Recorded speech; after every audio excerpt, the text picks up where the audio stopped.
سامعین محترم، سورہ البقرہ سے آیت کا صرف ابتدائی حصہ دیباچہ کلام میں پڑھا ہے کہ جس میں خالق الخلق مالک الملک رب محمد و آل محمد اپنے حبیب وجہ خلقت کائنات علت غائی ممکنات احمد و محمد کے لبوں سے حق کے مقابل میں آنے والے باطل کی فطرت بتا رہا ہے۔ پہلے میں نے صرف ابتدائی حصہ پڑھا، اب پوری آیت پڑھتا ہوں اور پھر گفتگو کا آغاز۔ ہر علی والے کی طبیعت میں تازگی، سماعت میں آمادگی ہو تو آغاز کیا جائے نا۔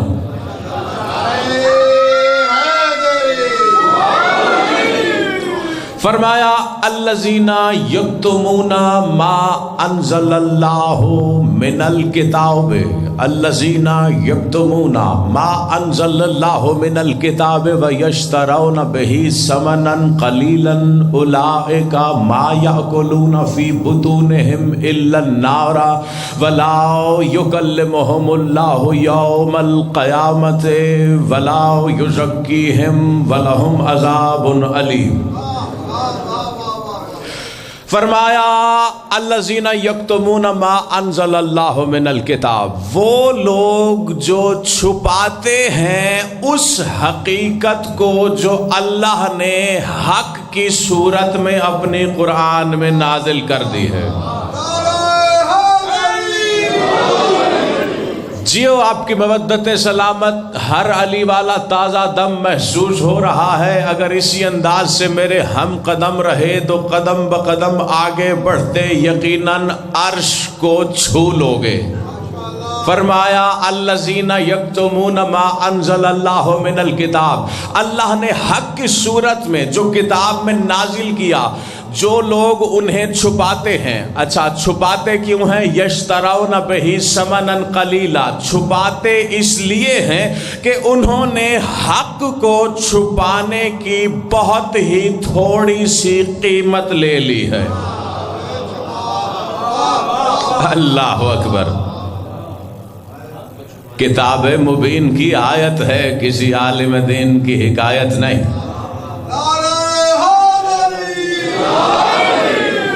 اللہ کہہ رہا ہے الذین یکتمون ما انزل اللہ من الکتاب ویشترون بہ ثمنا قلیلا، قلیل قیمت لے کر وہ حق کو چھپاتے ہیں۔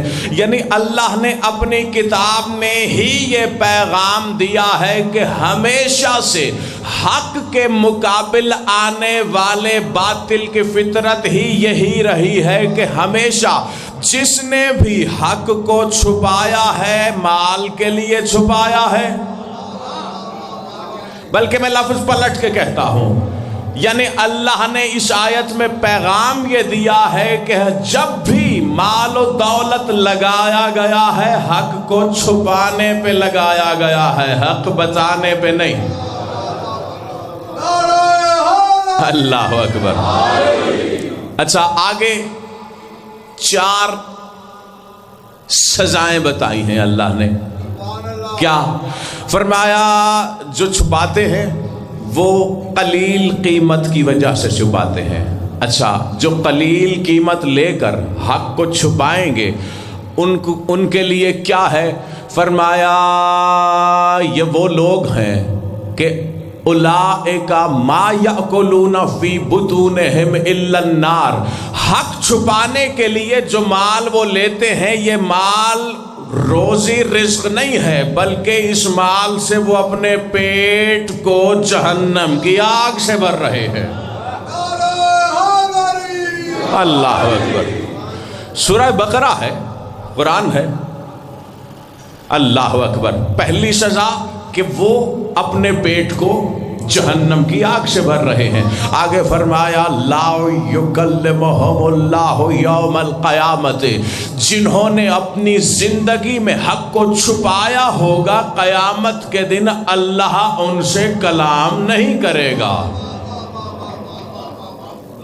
اللہ اکبر۔ اللہ اکبر۔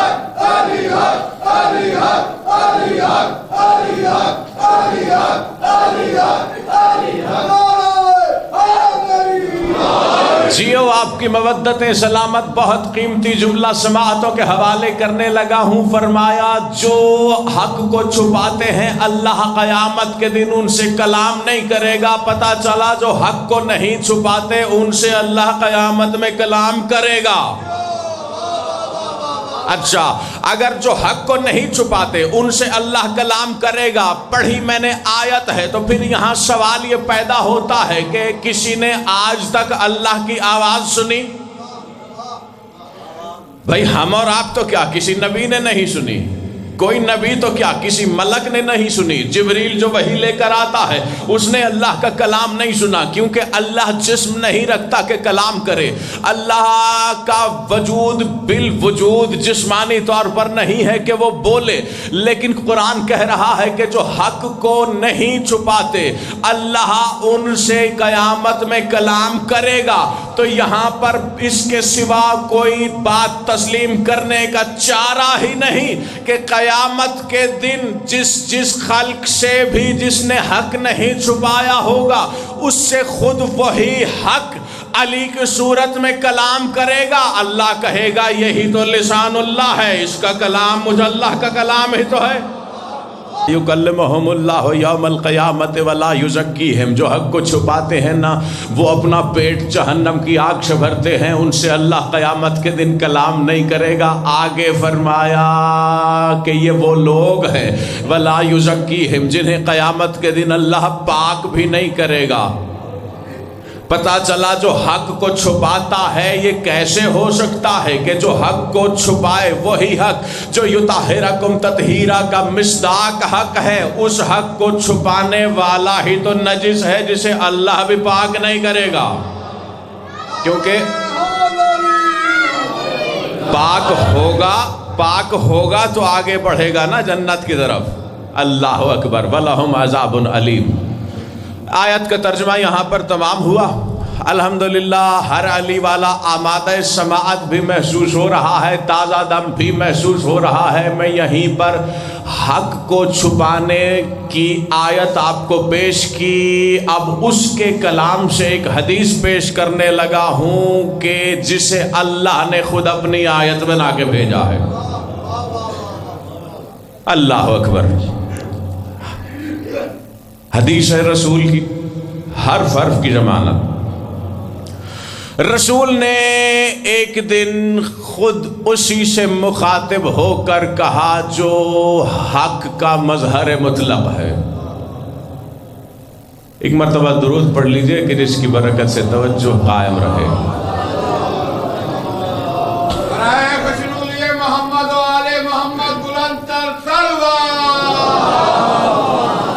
رسول نے فرمایا نا کہ الحق مع علی و علی مع الحق، حق علی کے ساتھ ہے، علی حق کے ساتھ ہے۔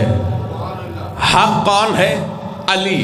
تو رسول نے خود اسی سے مخاطب ہو کر جو بجائے خود حق ہے اسی سے مخاطب ہوتے ہوئے اسی کی موجودگی میں، اب بیٹھ جائیں جہاں جگہ ملتی ہے۔ اللہ اکبر۔ رسول نے فرمایا لا يعذب اللہ الخلق الا بذنوب العلماء الذين يكتمون الحق من فضل علی وعطرته الا وانه لم يمشي فوق الارض بعد النبيين والمرسلين افضل من شيعة علی ومحبيه اولئك تغشاهم الرحمة وتستغفر لهم الملائكة والويل كل الويل لمن يكتم فضائله ويكتم امره فما اصبرهم على النار ذالک حق لأن الکاتم لفضل علی جہلا حالک حیث لا یعرف امام زمانہ والکاتم لفضلہ بغضا حالک لأن طینتہ خبیثہ ما ابغضک یا علی الا منافق شقی عرضت ولایتک علی طینتہ فابت فمسخت فنودی فی عالم المسوخات الخبیثات للخبیثین والخبیثون للخبیثات۔ اللہ اکبر۔ والمؤمن الموالی العارف بعلی عابد وان لم یعبد وناز وان اذنب ومحسن وان اساء۔ اللہ اکبر۔ مل کے علی فرمایا لا يعذب اللہ الخلق الا بذنوب العلماء، اللہ خلق پر جو عذاب نازل کرے گا خلق کے اپنے گناہوں کی وجہ سے نہیں کرتا. لا يعذب اللہ الخلق الا بذنوب العلماء. خلق کے اپنے گناہوں کی وجہ سے نہیں بلکہ علماء کے گناہوں کی وجہ سے خلق پر عذاب نازل ہوتا ہے. اللہ اکبر، اللہ اکبر. اچھا گھبرا گئے ہیں اس جملے پر؟ کون سے علماء کی؟ علماء کا لفظ اول تو لفظ میرا نہیں، حدیث رسول پڑھی ہے میں نے، اور دوسرا اگر گھبرانے والوں کے ذہنوں میں اپنی اپنی پسند کے عالم کا تصور ذہن میں آ رہا ہے تو مل کر رسول سے پوچھ لے کہ کون سے علماء کی بات کہی آپ نے. اللہ اکبر، اللہ اکبر.